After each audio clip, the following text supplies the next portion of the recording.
Ketika ada orang ingin berbuat baik, dia malu nanti dibilang so alim, malu dibilang nanti saya tahu kamu dulu bagaimana gitu kan, dan lain sebagainya. Maka ini waswas syaitan, dan jangan diikuti waswas syaitan. Kita ini hidup ya, kita hidup ingin selamat, maka jangan pedulikan orang yang menginginkan keburukan untuk kita. Ngapain mau peduli? Tidak semua ucapan netizen harus didengar, walaupun terkadang mereka maha benar ya.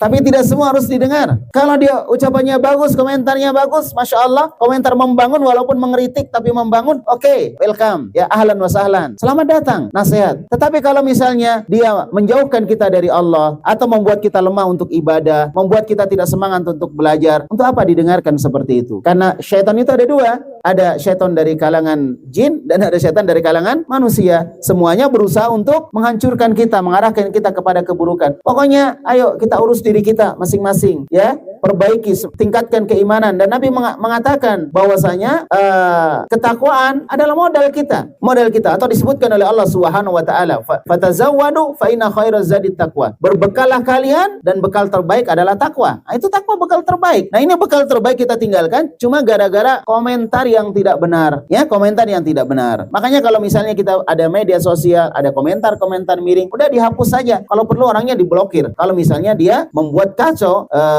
media sosial kita seperti itu. Ya, jadi enggak usah dengarkan orang. Kalau kita mau dengarkan orang, wah bahaya, ya kan? Sampai Allah ingatkan kita, la in tuti aktsara man fil ardi yudhillukan sabilillah. Kalau kamu mengikuti kebanyakan orang, maka kamu pasti akan disesatkan dari jalannya Allah Subhanahu wa taala gitu. Jadi udah, ikuti kata hati, dengarkan Al-Qur'an, dengarkan sunnah, dengarkan nasihat para ustadz, para ulama, para masyaikh ya, dengarkan mereka dari nasihat-nasihat yang baik. Kemudian jalan, barakallahu fikum. Dan masya Allah, kalau ingin tidak dibully ketika kita melakukan kebaikan, maka carilah circle dan komunitas yang baik. Nah, kita sudah mau hijrah, sudah mau baik, kita circle-nya masih begitu-begitu aja, habislah kita dikeroyok, kadang mampu, kadang tidak, dan kebanyakannya nggak mampu untuk menerima ya ocehan dari A, B, C, D dan lain sebagainya. Makanya cari circle yang baik.